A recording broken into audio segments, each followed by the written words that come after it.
13장은 12장은 그 반역에 대한 이야기였어요. 그걸 이제 어떻게 보면 불신앙이라는 제목으로 갈무리할 수가 있었던 것 같은데 13장은 거짓 선지자에 대한 이야기입니다. 일단 이 거짓 선지자는 신약으로 말하면 바리새인과 유사한 케이스인데 바리새인에 대해서 해석을 드렸듯이 바리새인들이 자기 유익을 위해서 뭔가 게으름 피우고 그리고 위선적으로 행동한다라는 게 아니다라는 걸 일단 우리가 알아야 될 것 같아요. 바리새인들은 정말 도덕 윤리적으로도 정확하고 철저하게 삶에다가 하나님의 율법을 적용하려는 사람들이었다. 왜냐하면 진짜 세속적인 사람들은 사두개인들이라고 볼 수가 있고요. 이 바리새인이라고 말할 수 있는 사람들은 정말 철저하게 율법을 적용했기 때문에 사람들이 존경했던 인물들로 볼 수가 있죠. 그런데 이 거짓 선지자도 마찬가지예요.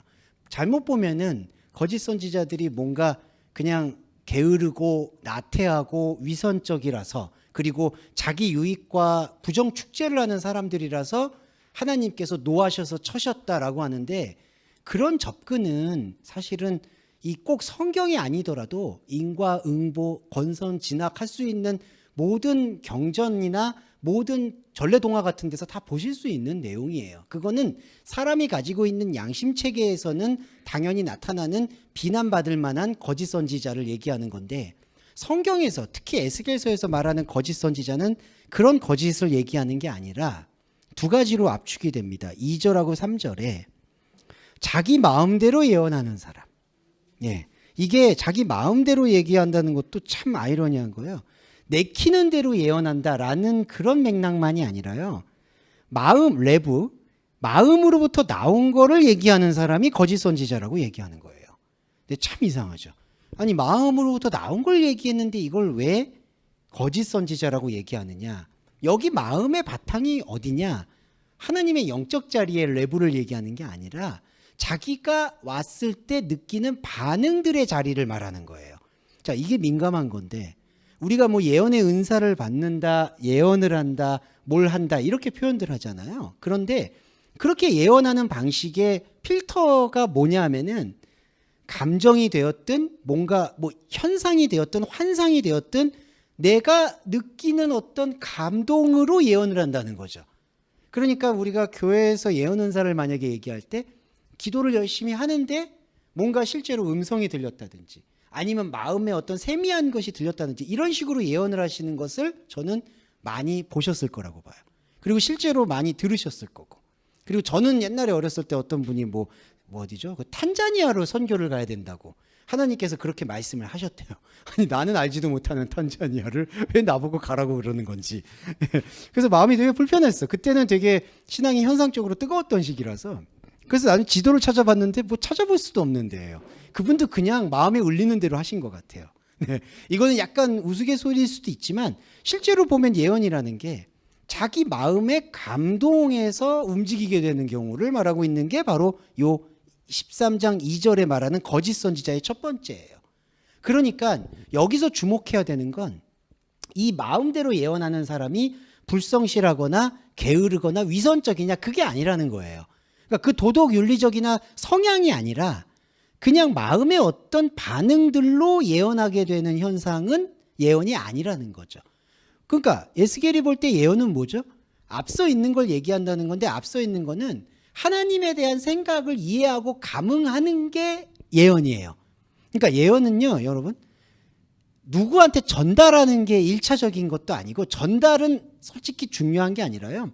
자기가 자기 자신 안에서 말씀을 듣고 확증하는 행위가 예언인 거예요.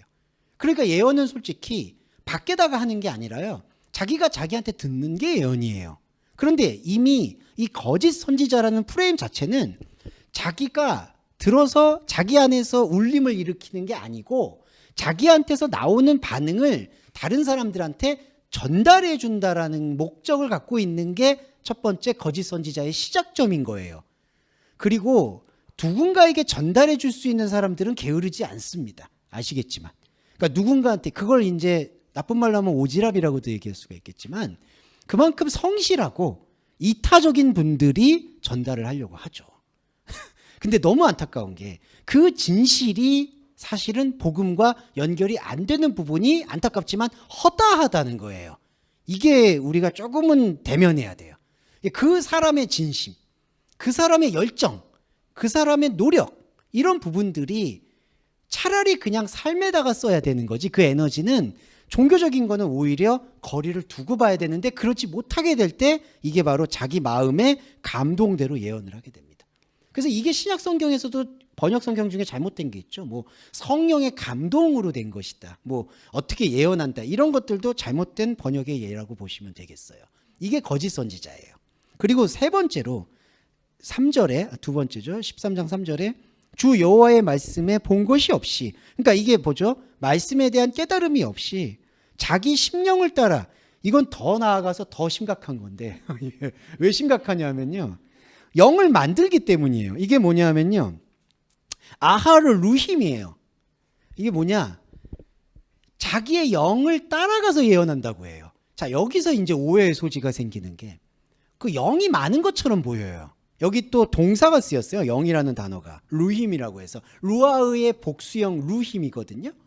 그러니까 자기의 영들을 따라서, 직역을 해보면 자기의 영들을 따라서 예언한다. 근데 이게 뭐냐면, 왜 심각하냐면요, 자기 마음이 아까 13장 2절에 자기 마음인 레부가 하나님과는 상관이 없었잖아요. 상관이 없었는데 여기서 뭔가 예언하고 예언을 받고 전달하고 수용하고, 자, 이 시스템이 생기거든요.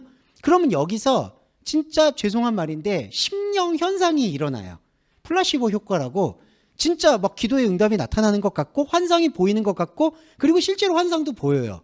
그러니까 여러분, 이 환상은 하나님이 주는 것과는 상관이 없다고 보셔야 돼요. 왜냐하면 불교에서도 다 하는 거니까. 그러니까 다 종교에서는 이런 현상들이 일어나는 거죠. 이게 초자연적인 현상, 일어날 수도 있고 그냥 플라시보 효과일 수도 있고, 문제는 여기다가 영을 만드는 거예요. 아까 왕을 세우는 것처럼. 오, 이게 영적이구나, 루아흐구나. 그러니까 여기 3절이 나오는 거예요. 이걸 영으로 상정하고 이게 루아흐구나, 이게 하나님의 호흡이구나, 그거를 믿고 예언하는 게 바로 자기 심령을 따라 예언하게 되는 거예요. 근데 여기서 가장 심각한 문제는 뭐냐 하면, 그건 뭐 이렇게 해도 좋지 않습니까? 안 좋은 게 뭐냐 하면요, 저는 예전에는 완곡하게 뭐 이것도 괜찮겠지만 이렇게 오시면 좋겠습니다. 그건 제가 그 발언을 후회하는 게, 필연적으로 여기서 영을 만들잖아요. 그러면 말씀에 대한 상관성이 현저히 떨어지게 되는 거예요.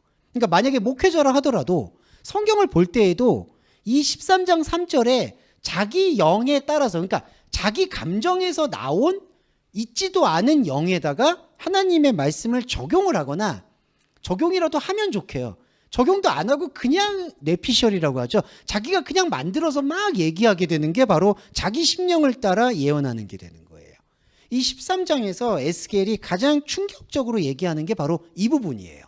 이 부분에서 그냥 게으르고 위선적인 선지자는 아예 들어올 여지가 없고요. 에스겔이 가장 강력하게 비난하고 찝어내려고 하는 대상은 진심과 진정성과 사랑과 애정이 넘치는데, 국가와 민족과 성도들에 대해서 그 열정이 완전한 반역에 사로잡혀서 아예 자기가 영을 만들어버리고 있는 이 말도 안 되는 상황을 얘기하고 있는 거예요. 자, 우리가 속을 수밖에 없는 건 그 말도 안 되는 상황 속에서 진짜 현상이 일어나요. 저도 대화를 많이 나눠보면 정말 예언을 많이 보시는 분들, 환상을 많이 보시는 분들이 있고, 저는 진짜 볼 수 있다고 봐요. 문제는 그 보는 것이 말씀의 자리하고 연관성이 있느냐?